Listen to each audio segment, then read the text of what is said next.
So Gary, we've been talking a lot about, flues and liners and, ways of protecting your fireplace from the fire, actually. Right. I know. And the elements. Well, yeah. Well, and the elements, I mean, the water's a horrible thing.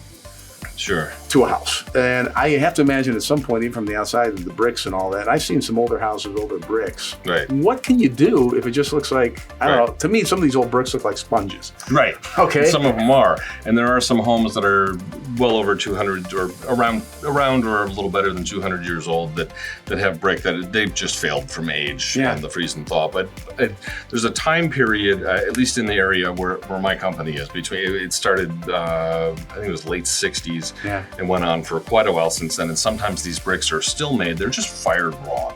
So they are more porous than the average brick. Now, that's one thing that people don't understand too, is that bricks they're dense, relatively dense to a lot of other things, but they are porous. So they take in water. It's just a matter of how much water do they take in.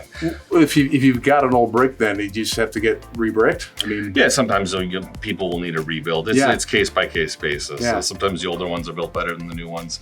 Depends on which masons you had out to do the job. But there's a process called spalling, which is where the face of the brick is actually popping off in thin sheets. Okay, yeah, I've seen that. Yeah, and that happens more common towards the top of the chimney. You'll see it more than you do closer to the roof line. The more temperature variations that you have between warm and cold, the greater the chance that that's going to happen.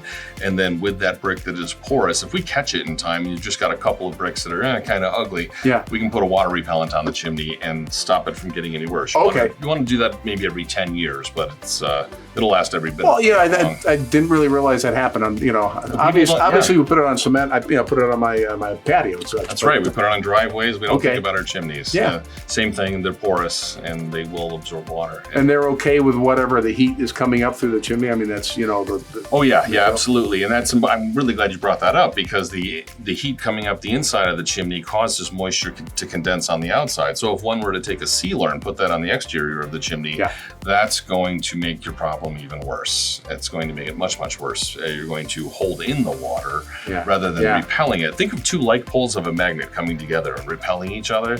That's the best way for us to think about how our product works. So just got to get it off there, man. Yeah. Just it repels it so it never gets in there in the first place, and the heat from the inside that causes moisture that can still bleed out. It leaves the brick porous but repels. So repellent rather than a sealant. Very important for masonry surfaces that freeze and thaw. Well, that's it's great to learn, and obviously, I guess water repellent should have thought of that, but I didn't. But that's why we have guys like Gary out there who know how to do everything with the chimney and whatever chimney needs. Hey, if you're wondering about the status of your chimney or your firebox or anything, get in touch with Century Chimney, and you can always stop by the website if you're not already there at centurychimney.com. Lots more videos just like this, a lot of great information.